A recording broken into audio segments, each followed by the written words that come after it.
Welcome everyone to this informative video about nephrocalcinosis. Nephrocalcinosis is a condition where calcium deposits form within the kidney tissue, potentially leading to various complications. In this video, we'll explore the causes, symptoms, diagnosis, treatment, and much more about this condition.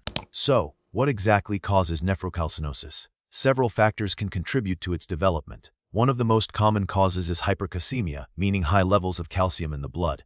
This can arise from conditions like hyperparathyroidism, where the parathyroid glands produce too much parathyroid hormone, leading to increased calcium release from bones.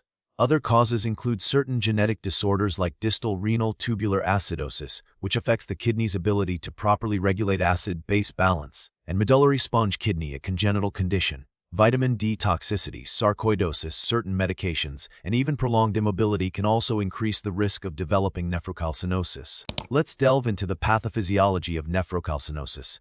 The process begins with an underlying condition that elevates calcium levels in the blood and/or urine. This excess calcium, combined with other substances like phosphate or oxalate, precipitates and forms crystals within the renal tubules, the tiny tubes responsible for filtering waste and reabsorbing essential substances. These crystals accumulate over time, leading to the formation of larger calcium deposits within the kidney parenchyma, the functional tissue of the kidney.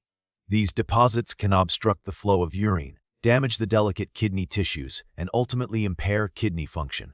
The severity of the condition depends on the extent and location of the calcium deposits. Understanding the epidemiology of nephrocalcinosis is essential. While the exact prevalence is difficult to determine due to varying diagnostic criteria and often asymptomatic nature, it is estimated to occur in a significant portion of individuals with hypercalcemia or underlying metabolic disorders. Nephrocalcinosis is observed across all age groups, from infants to the elderly, and affects both males and females. Individuals with a family history of kidney stones or certain genetic conditions are at a higher risk. Specific populations, such as premature infants and individuals with certain chronic diseases, may also exhibit a higher incidence of nephrocalcinosis. What are the signs and symptoms of nephrocalcinosis? In many cases, nephrocalcinosis is asymptomatic, meaning individuals may not experience any noticeable symptoms, especially in the early stages. However, as the condition progresses and kidney function becomes impaired, various symptoms can manifest. These may include flank pain, which is pain in the side or back, frequent urination, or polyuria, excessive thirst or polydipsia, blood in the urine, or hematuria, and recurrent urinary tract infections. In severe cases, nephrocalcinosis can lead to kidney failure, which can cause a wide range of symptoms, including swelling, fatigue, and nausea. How is nephrocalcinosis diagnosed? A comprehensive evaluation is necessary to determine the presence and extent of calcium deposits in the kidneys. The diagnostic process typically involves a combination of medical history, physical examination, and various imaging and laboratory tests. A kidney ultrasound or a CT scan of the abdomen and pelvis can visualize calcium deposits within the kidneys.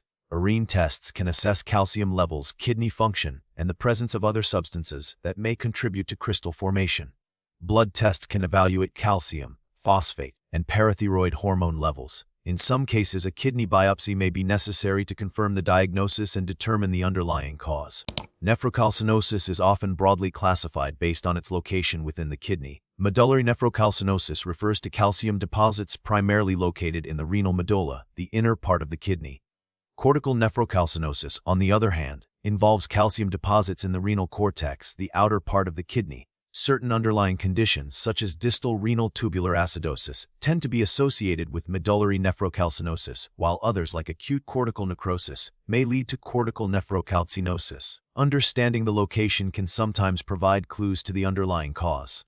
The treatment and management of nephrocalcinosis focuses on addressing the underlying cause and preventing further calcium deposition. If hypercalcemia is present, treatment aims to lower calcium levels through medications, dietary modifications, or, in some cases, surgery to remove overactive parathyroid glands. Increasing fluid intake to promote urine flow and reduce calcium concentration in the urine is crucial. Certain medications, such as thiazide diuretics, can increase calcium excretion. In some cases, medications like citrate may be prescribed to prevent calcium crystals from forming.